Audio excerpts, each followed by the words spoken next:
உன் கையில் இருக்கிற நெல் நல்லா விளையாது, நான் கொடுக்குற நெல்லை நீ பயிர் பண்ணுன்னு சொன்னார்.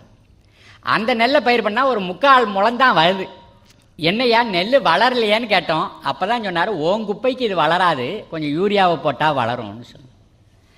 யூரியாவை போட்டால் 2-3 வருஷம் விளைஞ்சது, அப்புறம் விளையலை. ஐயா யூரியாவையும் போட்டாச்சு, இப்போ செடி வளரலையேன்னு கேட்டோம். அப்போ தான் அவர் சொன்னார், யூரியா போட்டால் காணாது, சூப்பர் பாஸ்பேட்டை போடணும் அப்படின்னு சொன்னார். அது 2 வருஷம் விளைஞ்சது, அப்புறம் விளையலை. யூரியா போட்டாச்சு, சூப்பர் பாஸ்பேட் போட்டாச்சு, விளையலையேன்னு கேட்டாங்க. அப்போ தான் அவர் சொன்னார், இது 2ம் காணாதான், பொட்டாசி போடணுமா பல்கலைக்கழகத்தில் சொல்லிட்டாங்க. இது 3ஐயும் போட்டாக்கா அப்புறமும் விளைய மாட்டேங்குது. என்னையா 3ஐயும் போட்டாச்சுன்னா சிங்கு பத்தாமல் போயிடுச்சு. இது மாதிரி பூமியில் இருக்கிற ஒன்றொன்னா பத்தாமல் போயிட்டே இருக்குது. இந்த அவர் கொடுத்த விதையை நம்ம நட்ட பிறகு ஒன்றொன்னா பத்தாமல் போயிட்டே இருக்குது. இந்த பற்றாக்குறையில் வளர்கிற அந்த செடியை பூச்சி திங்க வருது. என்னையா கண்டது கடையெல்லாம் போட சொன்னீங்க, கடைசியில் பூச்சி மேயுதேன்னு கேட்டோம். அப்போ தான் அவர் என்ன சொன்னார், இந்தாங்க இந்த மருந்தை கொண்டு போய் தெளிங்க, பூச்சி செத்து போகும்னு சொன்னார்.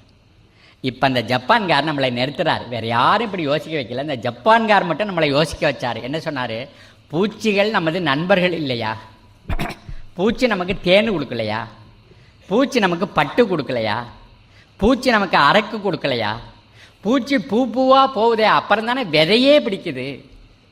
பூச்சி சிலந்தி பூச்சி வலை கட்டி வச்சுருக்குது, அதில் இன்னொரு பூச்சி வந்து சிக்குது, அதை தான் சிலந்தி பிடிச்சி சாப்பிடுது. இந்த தட்டாம்பூச்சி செடி செடியாக போய் ஆராய்ச்சி பண்ணுது, அங்கே இருக்கிற புழு பூச்சியெல்லாம் தட்டாம்பூச்சி தான் பிடிச்சி சாப்பிடுது. குளவி கூடு விட்டும் போது செடியில் இருக்கிற புழுவை கொண்டாந்து வச்சு தான் தான் முட்டையை அதில் போடுது, அதுக்கப்புறம் தான் குளவியே இனப்பெருக்கம் நடக்குது. அப்போ நமக்கு நன்மை செய்கிற பூச்சிகள்லாம் இல்லையா, தீமை செய்கிற பூச்சி மட்டும்தான் இருக்குதா? நீங்கள் விஷம் தெளிக்கும் போது தீமை செய்கிற பூச்சி மட்டும்தான் சாவுமா? இல்லை எத்தனை பறவைகள் இந்த பூச்சி பிடிச்சி திங்கிறதுக்காகவே இருக்குது, நீ பூச்சியை கொண்டுபிட்டினா அந்த பறவை பட்டி கிடந்து சாவாதா?